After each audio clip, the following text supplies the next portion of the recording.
My friends, we are going to grow and get better together. This is not about me. This is about us.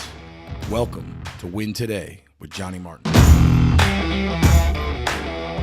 What's going on, friends? Welcome back to another episode of Win Today with your boy, Johnny Martin. So happy to be here.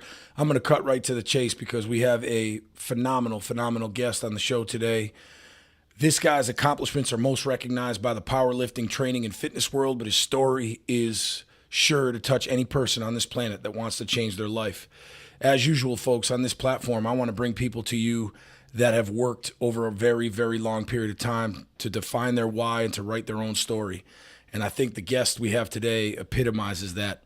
In the strength training world, by the numbers, in a business where the only thing that matters are numbers, this dude is the strongest strength coach on the planet. He is the self-professed Meathead Millionaire. He has parlayed an unbelievably successful powerlifting career into a multi-million-dollar global business. He's the owner of Super Training Gym, considered by everyone in the strength game the strongest gym in the West, and that's in Sacramento, California. My friend has also invented the Slingshot, which I'm sure he will get into in much more detail as we progress. He and his wife own and operate Power Magazine, and he has a wildly popular podcast called the Mark Bell's Power Project. His quote, "If you're not getting better, you're getting worse. So never be caught standing still." My friends, it's a pleasure to introduce you to Mark Bell. What's going on, brother? Hey guys, how's it going, man? It's great to be on the show, and it's cool to have the connection that we have through our boy. There's that you can't see him. I know we cannot see him, but we know who he is nonetheless. Yeah, man. When I got the show off the ground, I started talking to him, and I said, "Who do I need to talk to that you'd be willing to connect me with?" And one of the first names on the list he sent me was yours, so I'm humbled, man. And for those of you that are listening, it's just a great example of how much people are willing to help if you just reach out. So yeah, I share that with people all the time. Don't underestimate your network. And years ago there used to be many degrees of separation. They used to say 7 degrees of separation. Now I think there's maybe like 1 or 2. You hop on the internet. You can DM people. You can get famous people to respond to you. I mean, look at The Rock responds to people on Twitter all the time. You can get all kinds of people to connect with you. So don't underestimate the ability of just kind of reaching out to people. Yeah, and I think people don't do it enough because fear stands in the way, and they often say, that guy or that girl will never, ever get back to me. And like you said, when you talk about the network and those shrinking degrees of separation, obviously I was very fortunate enough. You and I have a mutual friend that connected us, but it still would have been very easy given your schedule to say no. So I'm grateful. And so for those of you that are listening, just reach out to people, man. You never know. 100%. So I just want to kind of get started from the beginning, man. How does a dude who grew up in Poughkeepsie, New York, end up at the very top of the powerlifting industry and fitness industry in this country? It all starts with liking what you do. It just sort of happened. And the reason I can say that it just sort of happened is because it did just sort of happen. It's something I've just been plugging away out for a long time. And you'll hear people say, hey, you got to find your passion. You got to find your passion. But they don't usually tell you why. And the reason why you need to find your passion, the reason why you need to find something you're excited about is because you have to do things for a long time. And that goes with diet, that goes with relationships, that goes with anything that you're working towards is always going to take time. And, if you talk about, going on some crash diet for a few weeks, that's cool. Maybe you dropped a couple pounds and you look the way you want to look for your summer vacation or something like that. But what's the aftermath of that look like? And for me, it's always been, kind of one foot in front of the other. It's always been head down. Of course, there's times where I wanted to reach for stuff that I didn't deserve yet. But lifting weights teaches you that lesson very quickly and very rapidly. Take an exercise. The ultimate one of the ultimate tests of strength and the ultimate test of how intelligent you are or are not is an exercise called the good morning.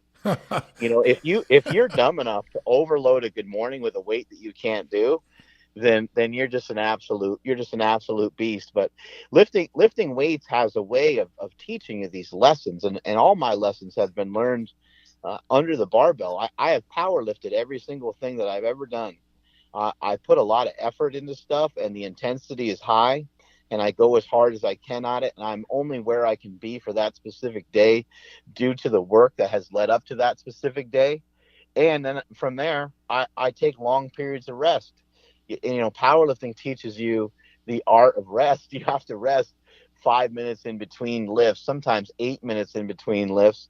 If you're doing a powerlifting meet where you're lifting your absolute maximums, a lot of times it's 12 or 15 minutes before you go again in the flight. And so these are all things that I've learned in powerlifting. You can't make anything spectacular happen in one specific day unless there's been a lifespan of preparation for that particular day. It just doesn't happen. I can't lift a weight that I can't lift. I can only lift what my body is ready for.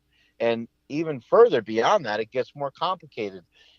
Your lower back might say, yeah, we got the strength to deadlift 600 pounds, and your hamstrings might tell you another story. Yeah. And you might blow out a hamstring. Then you're back to zero. You can't lift anything. It's hard to squat. It's hard to deadlift. It's hard to do any of those motions with a torn hamstring. And so you learn through powerlifting. I've learned everything I needed to know about business, everything I needed to know about relationships. It was all mapped out for me. But I think it was because I was paying attention. I think some people just lift and they're not mindful of what it is they're doing. And for me, I always kind of said, oh my God, that's interesting. When I go to lift that 600 pounds, if my entire body's not on board with it, then I can't do it. And when I think about my team, in terms of what I have going on with Slingshot, we have about 15 employees. If everyone's not on board with what we're doing, guess what? It's not going to go so well. Sure. The more on board everybody is, and the more prepared and the more understanding everybody is, the better off everything's going to be. So the way I've been able to, get to the top of the fitness industry and powerlifting and things like that has always just been plugging away one day at a time, realizing that you can only do so much work in a given day. Never being an asshole about it, because I think that's a big mistake a lot of people make. Like, they'll work so hard that they ain't got time to say what's up, and they ain't got time to make a joke about a fart or something like that. And that's not me. Like, I'd rather the whole process take longer, and us talking about how you crapped your pants on a deadlift. I'd rather the whole thing take longer than me being so serious and try to get it all done in an X amount of time. Yeah, and I think that speaks, I mean, what you just shared in sort of that quick soundbite, there's so many parallels to every single thing that we try to do in our lives as people. And what you just illustrated for me and for the folks that are listening, I hope, is that, man, this is a long game. One of the things I've always marveled at, specifically with not just elite level weightlifters, but people who are very into training and lifting weights. And I've lifted weights my whole life, but I've lifted them incorrectly, is what I'm learning later on in life. And to me, what's amazing about guys and gals like you in terms of the powerlifting is that we live in a world where everybody wants stuff yesterday and they don't want to work for much of it. But the powerlifting game, to me, is predicated on just the opposite of that, right? Like, you could train for years and years and years in the hopes to get one rep of a particular lift. So if that process isn't teaching you amazing things about life and how to persevere and hold yourself accountable and sacrifice and commit, man, I don't know what else will. So you summed it up perfectly, but it blows me away, where people are so quick to, whether it's training or relationships or work, whatever, people just throw it in, man. And if you just keep, like you said before, I think if you just keep putting one foot in front of the other, really good things happen. Yeah, and I've been doing that for a long time. And, it was a few years back when I started, I squatted over 1,000 pounds. I bench pressed over 800 pounds, and some really cool things, were going on with some of the lifts that I was putting up. And people were like, "Oh my God, you're a legend," or "You're great," or "I really look up to you," and I was like, huh? Like, you talking to me, kind of thing? Yeah. Because Yeah. I wasn't thinking about any of that. I wasn't thinking about I wasn't thinking about like what I was going to gain from that. I wasn't thinking about like followers Sure. or more admirers or whatever you want to call them. I wasn't thinking about really any of that. And a lot of social media was just kind of forming. I started my YouTube in in 2006, and before YouTube existed, I had something called Put File, which doesn't even exist anymore. But I recognized the importance of being able to share a lot of this stuff with people, because I always knew that powerlifting was cool. I always knew that strength training was cool, and I just knew more people needed to see it, and I wanted people to experience it and feel it the way that I Yeah. felt it, and to get out of it what I gotten out of it. It's given me all kinds of things, help me be um, it's helped me be more personable, helped me come out of my shell. Pro wrestling did a lot of that for me too. But Yeah, for those of you, powerlifting, yeah, and for yeah, those of you that are listening right now, Mark was also a professional wrestler for some time. That's where he and I have a similar acquaintance in WWE superstar John Cena. John and Mark are unbelievably close friends, have trained together countless times. And just to backtrack a little bit, for those of you that were hearing Mark sort of just very humbly walk through the weights that he's moved in his life, when you talk about 1,000 pound squat, I think it was 1080 to be exact, wasn't it, bud? yeah, I mean thousand years. that's for the general weightlifter. You don't even have to be a weightlifter to understand that that is a car on your back. And so when we talk about the long game and the ability to persevere, and then the other thing that really resonates with me, man, is that your understanding. And a lot of people, I think, that reach a certain level of celebrity, they forget about the importance of their reach and their ability to impact and inspire other people. And it sounds to me like that still is at the forefront of what you do. Like I check out your social media stuff all the time. And for people that don't just go on social media to see what's happening, but for people that truly try to digest what people are doing on social media, you throw stuff out every single day that people, if they just chose to not just look at, oh wow, that's famous Mark Bell, the power lifter, but if they actually listened to the 15-second clips you put out there and why you're doing it, like yesterday you talked about willpower, and I think people needed to just do a better job of digesting that stuff. But kudos to you for recognizing that your celebrity, at least for you, it sounds like, comes with a sense of responsibility as well.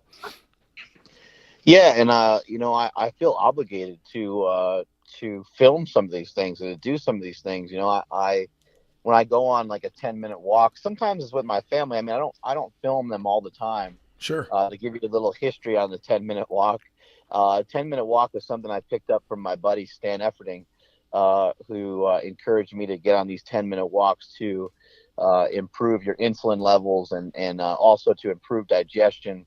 He does a lot of good things for you, and let's face it, like, who can't use a little more exercise with all the food that's thrown at us these days? But I feel obligated to film these things, because I'll get other people who will tag me and they'll say 10-minute walk, and I'll get other people who said, "Hey, I watched your 10-minute walk, and it's encouraging me to do it." And not only that, but people are inviting other people to do it. They've got other family members and friends and their girlfriend and their brother and this and that. I go on a 10-minute walk every night with my son and my dad, which is great. It's not even 10 minutes. It's always like a half an hour. And it's usually us just kind of shooting the shit, just kind of talking about whatever. But these things that I post, when I see reciprocation back, I'm like, well, I got to continue to talk about that. I got to continue, day in and day out, to post the healthy meals, to post some of these things, because it's really encouraging people, and it's showing people this is what's happening. No I'm not. doubt. Yeah, I'm man. never setting anything up. It's just there. I'm like, this is what's happening. I'm on vacation and I'm eating a steak. I'm at home and I'm eating a steak. Yeah, yeah, yeah. It doesn't matter where I am. I'm not changing my beliefs just because I'm on an airplane. That's right. I'm And not I and, changing and my I beliefs Yeah. And I think what's so powerful about that stuff, whether it comes from you or anybody else, is that it's organic, it's absolutely sincere, and for people like I think a lot of people, and I'm sure you've dealt with this a lot in business and in training and in life, but sometimes people listen to a dude like Mark Bell and say, "Well, my aspiration isn't to be a power lifter." And what I try to tell people that I meet with and kids that I work with and the speaking that I do across the country is that if the thing is not what you're chasing, all of the other attributes that will help you get to your why can be taken from anybody that has had some success and significance. It's not necessarily that your end result might be the same as what I'm chasing, but the things that you're doing to get there are what people I think need to pay more attention to. So rather than just looking at this dude Mark Bell, who's been in hundreds of magazines and has trained the best of the best on this planet, if you're not a power lifter, that's not the point. The point is, what is a guy like this doing every day to reach his level of success and to be able to influence other people? And I think that's what people miss sometimes. Yeah. And I think, what you just kind of mentioned about, you're on this journey, you're on this path. And uh, when I hear somebody who's young, they're 25 and they're like, I'm moving to Texas or something like that. Somebody that's in my gym.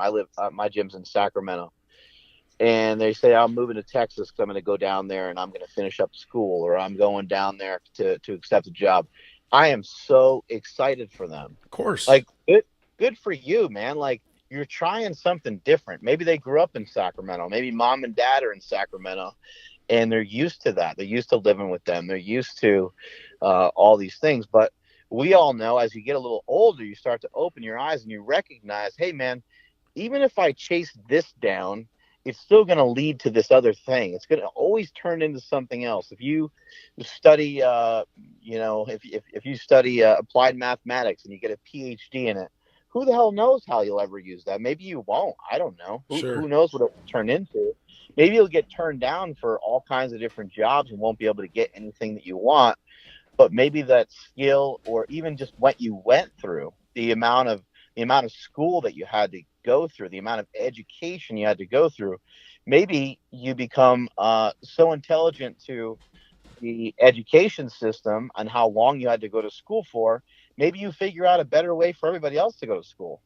I know, and that's the thing about Yeah. the journey that I think people miss sometimes. And one of the things that you made me think of as I'm listening to you to talk is that sometimes our greatest influences don't come from our formal education, right? If you look at where you're at now, not just as a power lifter, but as a man, a husband, a brother, I would imagine that so many of those influences didn't necessarily come from the classroom, but they came from the gyms all across the country that you've spent countless hours in, your parents, your siblings. And so for you, like, who are your, if you had to say these have been the greatest influences in my life based on where I'm at right now, who would some of those folks be? Yeah, I'd have to say, my parents for sure. I mean, they've just been so supportive in everything I've ever done. My mom was always right by my side. I struggled a lot in school, had some learning disabilities. They didn't really call it like ADHD and different. They didn't have like a name for it back then, Yeah, they except for just other thought you were people. nuts, man. They just thought you were Yeah. absolutely out of Oh, your their mind. kids. Yeah, their kids just label you retard, and that's you were in classes with. Yeah, I was in classes with kids that were like drooling and kids that were like lighting the desk on fire and Yeah. just all kinds of crazy stuff. There was kids that really had some really screwed up mental situations going on, and all I was just a little slow when it came to math and it came to reading, and so it slowed everything down as I started getting into the higher grades. It made everything real difficult. But my parents have always been there, kind of every step of the way. And my dad, has told me, one of the things I love that he shared with me is says part of knowing who you are is knowing who you're not. I love that. And that one in particular has really stuck with me, and it helped me in all kinds of different situations. It helped me probably the most when I was powerlifting, because as I started to climb that ladder and I started to lift more and more weight, I started to realize, you know what? Ed Cohn's the greatest power lifter that ever lived, and he'll be credited with that. maybe forever. I don't know. But as I started to kind of think about that quote and started to think about my place, I'm like, yeah, part of knowing who you are is knowing who you're not. I'm not him. I'm not Ed Cohn. And I have to face the facts that I will never be. Yeah. Also, when I was in wrestling, there's no problem looking at other people and saying, I'm not that guy. And then reevaluating yourself, but then saying, well, what do I have to offer? And you don't need to feel bad about yourself. That's where you need to think, what skill could I work on a little bit better to offer more to people? What are some things, what are some intangibles that I can work on? And wrestling was great for that, because you would see a guy like John Cena walk through the door who already had the perfect build, already had the perfect personality. Things were going to be a lock, and now he had to still work his ass off and still had to work really hard to even gain any ground and get on TV Sure. and all those. But he had that look right off the bat, and so you have to kind of realize at that moment, okay, well, I'm going to have to offer a different skill set than what he has, because I can't match him on that. Right. And that's not a problem. That's a positive thing to recognize sometimes, that you can't really beat everybody at everything. No, and I My think, yeah, I think, and I don't mean to cut you off, but I think Yeah, for those people that are listening, man, the takeaway is, and I love that just very powerful short quote. It's not just about knowing who you are and what you can do, but you also got to be realistic about who you're not. And I think one of the things we strive to promote on this platform, in this space that we use, is to get people to really hone in on their own talent, strengths, and gifts to write their own story. Like, sure, when I was growing up as a kid, my dream was to play football at Notre Dame. But when you get out of high school and you're 5'11" and you're 185 pounds and you're a defensive end and don't run a real good 40, those opportunities don't typically present themselves to you. So, but I think people get wrapped up in that, and that's where that self-defeating mindset comes from. That's where that mindset comes from, where they're like, well, I just can't do it. Well, maybe you can't do that thing, but maybe you can do something else that you haven't even tapped into yet that will just blow you away. But you spend so much time getting hung up in the stuff that you can't do, that right. you don't at all focus on what you're capable of doing through, as you said at the beginning, which I love, man, just hard work and one foot in front of the other. Yeah, my mom also, has been a big inspiration and stuff too, and she's always been there for everything as well. And when I was struggling with school, she was like, "So what? Big deal. You don't read well. You struggle in math." She's like, "That's not the end of the world. It's just school." She's like, "You'll get through school," and she's like, "One day your time will come. You have a lot of other strengths and talents that will shine, at some other point. Whenever that's ready to happen, it will happen." Yeah, it's And so I was powerful, man. So yeah, I was always like, okay, cool. Like, just having, I'm very fortunate to have that, because I always had that backup, and I recognize that a lot of other people don't. And that's another reason why I take it to be such a big responsibility to make these posts and communicate with people. I answer my own messages. I make my own posts. I have other people that will, make posts on my business accounts and some different things. But I'm the one answering those questions. I'm the one popping through on the thread and communicating with people, because I think it's important. And I think it's important to give off the correct message. It's not about just being strong in the gym. I mean, ultimately, we do want those numbers to go up. We do want to be stronger. We do want to be more jacked. sure. It gives us goals. It makes us feel great. And it is a huge part. Never undersell it, but it is a huge part of the process. However, we're trying to live a strong life, and I'm trying to teach people, don't just stay connected to the barbell, stay connected to your family, stay connected to those people that actually care about you. We have a tendency to chase after people. We have a tendency to chase after people that don't care about us at all. Meanwhile, there's a bunch of people behind us chasing after us that already love us, that already care about us. Yeah, and they want so bad to absorb the stuff that you're trying to share, and sometimes what we do is exactly what you said. We chase people or things that wouldn't jump over a puddle for us, and you got people behind you that would swim an ocean to make sure you were okay. And so I think, with that understanding, I think it takes time, and I certainly learned it a little bit later on in life, but it's never too late.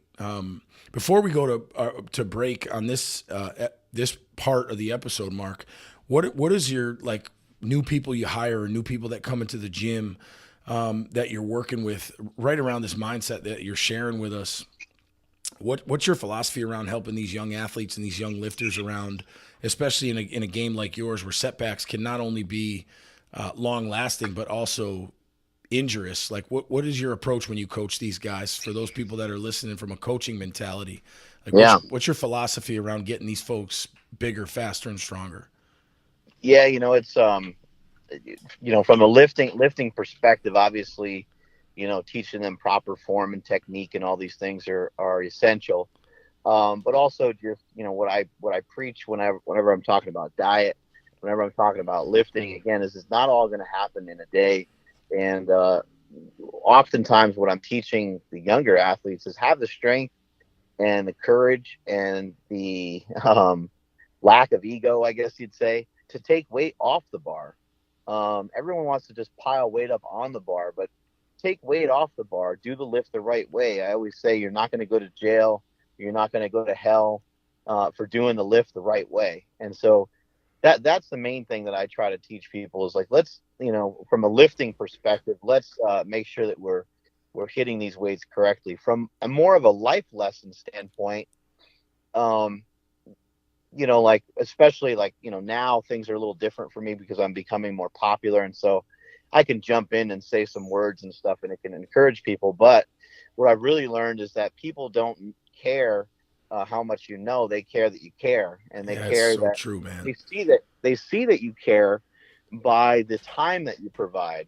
And so there's no replacement for it. I can't come in there and be like, John, this is the way we're going to do this. And I can't say, hey, man, you're going to go on this diet and this is the way it's going to be unless you understand that I already really care about you and I've already invested some time in you. Then I'll be able to knock 20 pounds off you, have you, gain 50 pounds in your deadlift and all those other things. Because now we have a trust thing going on. You're believing in exactly what I'm doing. So for those coaches out there that are listening, it's a very time consuming process. And it's not about the sets and reps. It's about showing people that you care. Yeah, building those relationships. I think it's unbelievably powerful and something that we minimize all too often, especially in positions where you can monetize what you're good at. At the end of the day, people may walk into your gym because they know who Mark Bell is, or they may reach out to you because they've heard of Mark Bell. But I would guess the ones that stick around and the reason that you've built what you've been able to build is because of that mentality, is that, yeah, man, I can show you how to lift weights and I can teach you how to get stronger and I can show you how to diet. But at the end of the day, you're going to know that I love your ass and I care about your progress and I care about who you are as a person, whether you got that weight on your back or you don't. And I think that's unbelievably powerful takeaway for anybody that works with people, but also for people that are trying to just become genuinely better human beings. Absolutely.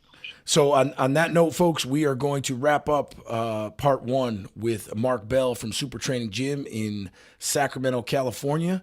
And stay tuned for part two with Mark Bell down the road. Unbelievable. Thanks so much for sharing with us, Mark, and we will be in touch very soon. Thank you to Seven Roads Media and Cloud9 Marketing Group for co-producing the show. If you enjoyed this episode, please subscribe on whatever platform you're on. Without you, I cannot continue to do what I love.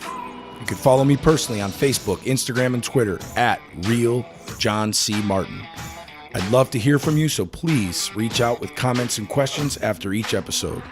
Your comments push me to get better every day. As always, thank you for your continued support, and don't forget, win today.